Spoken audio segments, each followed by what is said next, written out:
Madam చెప్పండి, రాష్ట్ర home minister పొంగల్పూడి Anitha గారు నిన్న సాక్షాత్తు మహానాడులో మాజీ సీఎం పట్టుకొని అంటే ఆయన్ని అంటే మనం చెప్పకూడదేమో ఆ దరిద్రుడు ఏదో తిట్టి 5 ఏళ్ళు పరిపాలన చేశాడు, 20 సంవత్సరాలు వెనక్కి వెళ్ళాడు, రాష్ట్రాన్ని తీసుకెళ్లారు. నంగనాచిలాగా మా నాన్న చంపారు, తాతను చంపారు అని చెబుతున్నారు. దీన్ని మీరు ఎలా?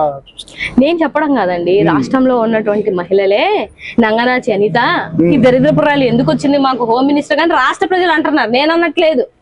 రాష్ట్రంలో ఉన్న మహిళలు అంటున్నారు. ఎందుకంటే ఈవిడ శాఖలో ఆడబిడ్డలకి న్యాయం జరిగితే కదా. ఏ రోజన్నా న్యాయం చేసిందా? ఇప్పుడు 14 సంవత్సరాల మైనర్ బిడ్డని వాళ్ళ పార్టీ వాళ్ళే మార్చి రేప్ చేశారు కదా. ఆ మైనర్ బాలిక మళ్ళీ ఒక బిడ్డ పుట్టింది కదా. ఈ మహాతల్లి వెళ్ళిందా అక్కడికి? వెళ్ళిందా? పరామర్శించిందా? ఏ శిశు సంక్షేమానికి సంబంధించిన దాంట్లో నా బిడ్డను తీసుకొని పోయి వేసిందా?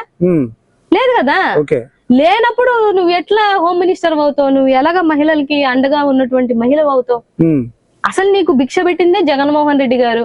నువ్వు ఎవరికన్నా ఈ భూ ప్రపంచంలో నువ్వు రుణపడి ఉన్నావు అని అంటే జగన్మోహన్ రెడ్డి గారికి. ఎందుకు మరి గతంలో మా జగన్ అన్న ఇచ్చాడు కదా దళితకి హోంమంత్రి, సీఎం ఇచ్చారు. లేకపోతే టీడీపీ చరిత్రలో చరిత్రలో ఎప్పుడైనా ఒక దళిత మహిళకి హోంమంత్రి ఇచ్చారా? ఇచ్చారా? ఆవిడ అంతకు ముందు ఉన్నప్పుడు పోనీ అట్లీస్ట్ మంత్రి అని ఇచ్చారా? లేదు, అంటే జగన్ గారిని ఫాలో అయ్యారు. మరి అంతే. ఇట్స్ నాట్ ఓన్లీ పొజిషన్స్ కాదు, పథకాలు ఆయనవే కాపీ కట్స్. లేకపోతే మహిళలకి ఇచ్చే సంరక్షణ విషయంలో కాపీ కట్స్. కాపీ అంటే మేనిఫెస్టోని కాపీ కొట్టారు, పథకాలు ఇవ్వాలి కదా. అంటే ఇచ్చే కెపాసిటీ లేదు వాళ్ళ దగ్గర. సో ఇప్పుడు మీరు అంటే కూటమి సూపర్ 6 ఇస్తుంది కదా మేడం, సూపర్ 6 ఏం లేనట్టేనా? సూపర్ 6 వీడియోస్ ఇచ్చారు. సో సూపర్ 6 పథకాలు ఏమి ఇవ్వలేదు వాళ్ళు. అంటే తల్లికి వందనం తరపున 20 లక్షల మంది బిడ్డల్ని మోసం చేశారు. 3 సిలిండర్లు అన్నారు, ఇచ్చారా? ఆడబిడ్డని ఇదికి 1500 ఇచ్చారా? నేను మిమ్మల్ని అడుగుతున్నా, మీరు ప్రజాప్రతినిధే కదా, మీరు గ్రౌండ్ లెవెల్ లో తిరుగుతుంటారు కదా. ఆడబిడ్డకి 1500 ఇచ్చారా? నీకు 18,000, నీకు 15,000, నీకు 18,000 అని ప్రమోషన్ చేస్తున్నారు కదా, ఇచ్చారా? నిరుద్యోగ భృతి 3,000 ఇచ్చారా? 3 సిలిండర్లు ఇచ్చారా?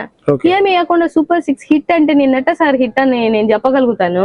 సూపర్ 6 హిట్ అని కార్యక్రమం చేశారు, ఇది మంచి ప్రభుత్వం అంటున్నారు. అదే, ప్రజలు ఏం అమాయకులు కాదు. 4 సంవత్సరాల 6 నెలలు మీది, చివరి 6 నెలలు జనాల్ని కొడితే ఇంకా మరి ఎక్కడ పడతారో ఈసారి నాకు తెలియదు. కానీ మీరు గట్టి కొడతారని నమ్మకం ఉందా? ప్రజలు కొడతారు సార్. వీళ్ళని వెళ్ళమనండి, చీపుర్లతో చాటలతో కొట్టకపోతే ఆ రోజు నన్ను అడగండి. గ్రౌండ్ రియాలిటీ ఏంటో తెలియకుండా మాట్లాడుతున్నారు కదా. మేము ఇచ్చాము సూపర్ 6 అని ప్రజల దగ్గరికి వెళ్ళి అనమనండి, అంటే సభల్లో వద్దు. ఇంకా 3 సంవత్సరాలు ఉంది కదా మేడం. 2 సంవత్సరాలు దేని వాళ్ళు ఇంకా 3 సంవత్సరాలు ఏం చేస్తారు సార్? లాస్ట్ ఇయర్ వదిలేస్తాము, ఇంకా 2 సంవత్సరాలు నెక్స్ట్ ఇయర్ మా జగనన్న పాదయాత్ర.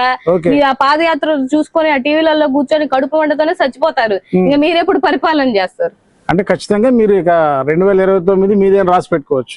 రాసి పెట్టుకోండి సార్, మాకు మై వర్డ్స్. 2029 3 కాదు 300 మంది వచ్చినా కూడా జగన్మోహన్ రెడ్డి గారు వచ్చేదే, ఆ సీఎం పదవి ఎక్కేదే.